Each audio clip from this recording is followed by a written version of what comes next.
நிறைய பேர் குடும்பத்தில் இருக்கும்போது எப்படியெல்லாம் அந்த பல்பொடி உபயோகிச்சோம், சோப்பெல்லாம் உபயோகிச்சோம் அப்படின்னு சொல்லி நாங்கள் உபயோகிச்சதை பற்றி நான் சொல்கிறேன். நீங்கள் அதை நீங்கள் நல்லா உபயோகிச்சிருந்தீங்கன்னா அப்பா வந்து பல்பொடி வந்து பயோரியா அப்படின்னு அந்த காலத்துலேயே ஒரு வெள்ளை கலரில் 14 அப்படின்னு சொல்லி அந்த நம்பர் போட்டுருக்கோம். அந்த பல்பொடி தான் வாங்கி போட்டு பல்லு வளர்க்குறாங்க. நல்ல தமிழ் வளர்க்குறாங்க. நாங்களும் என்ன பண்ணுவோம், காலையில் இருந்துச்சு ஆளுக்கு ஒரு குச்சி வச்சுட்டு கொடுப்போம். அப்புறம் கோபால் பல்பொடின்னு நல்ல இனிப்பாக இருக்கும், போட்டு தேடின்னு கேட்போம்.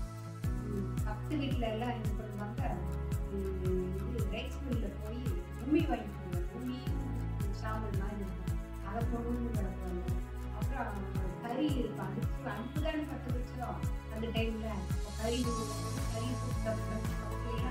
அவங்கெல்லாம் போட்டு மென்று நிறைய போட்டு தேடி கேட்பாங்க. கறி போட்டு மென்று பல்ல வரைக்கும் இந்த பிளேடு விட்டு கறி போட்டு அவங்களுக்கு வந்து அது பிடிக்காது.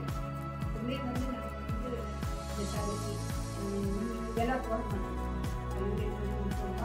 அப்புறம் அந்த கோபால் தூள் இனிப்பாக இருக்கும், நாங்கள் வாங்கிடுவோம் கடையில். அந்த பல்பொடி டேஸ்ட் ரொம்ப நாள் கழிச்சு டேஸ்ட்டு இந்த பர்ஃபெக்ட் டேஸ்ட் ஒன்று தான். அதுதான் ஒரு அளவுக்கு பிரபலியமாக டேஸ்ட் போட்டு ஆளுக்கு வச்சு இது பண்ணுவோம். அதே மாதிரி குடிக்கிற சோப்பும் போது எங்கள் வீட்டில் வந்து நிறைய பேர் இருக்கிறதுனால லைபாய் சோப்பு தான் வாங்குவோம். வேறு எந்த சோப்புமே நம்ம போட்டு குடிக்க மாட்டோம். லைபாய் சோப்பு வாங்கிட்டு வந்து அப்பா என்ன பண்ணுவார், 2 கட் பண்ணிடுவார்.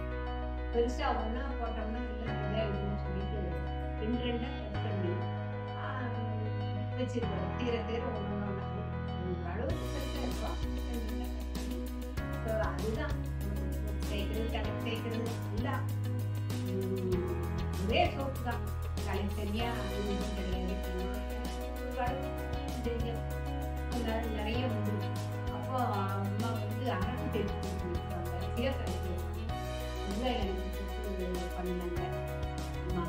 அம்மாவும் தேய்ச்சி கொடுப்பாங்க, சீரக்காய் போட்டு அரசு தேய்ச்சி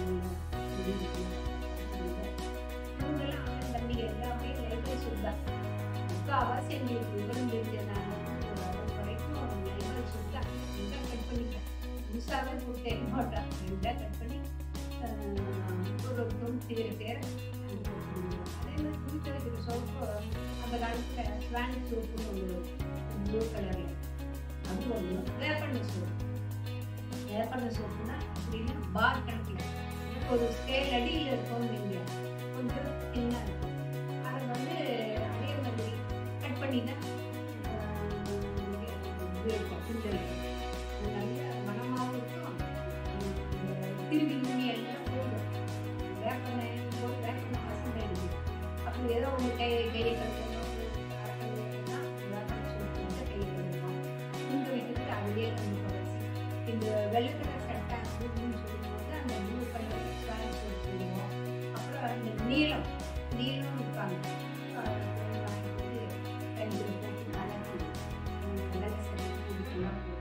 கொஞ்ச நாள் ஆனது கிலோ பாட்டில் கொடுக்குறீங்க.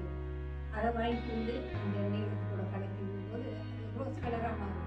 அப்போ ப்ளூ கலராக இருக்காது, ரோஸ் ப்ளூ அப்படின்னு காட்டும்போது கொஞ்சம் ஒரு அளவுக்கு பிரச்சனை இருக்கும். அந்த மாதிரி குடிக்கிற சோப்பு, துவைக்கிறது இதெல்லாமே இது பண்ணுவோம், வாங்கி உபயோகிச்சோம். அப்போ கொஞ்ச நாள் கழிச்சு என்ன பண்ணோம், கொஞ்சம் பெருசாக கொஞ்சம் பெரிய பெரிய சோப்பா, கொஞ்சம் ரிலாக்ஸு இந்த மாதிரி எல்லாம் வாங்கி போட ஆரம்பித்தோம். ரொம்ப நாளைக்கு எனக்கெல்லாம் போகிற வரைக்கும் லைப்ரரி தான். அதுக்கப்புறம் தான் ஏதோ லக்ஸு இந்த மைசூர் கேண்டி 2 தான் நல்லா பண்ணுவோம். அப்போ ரிலீவ் சோப்பு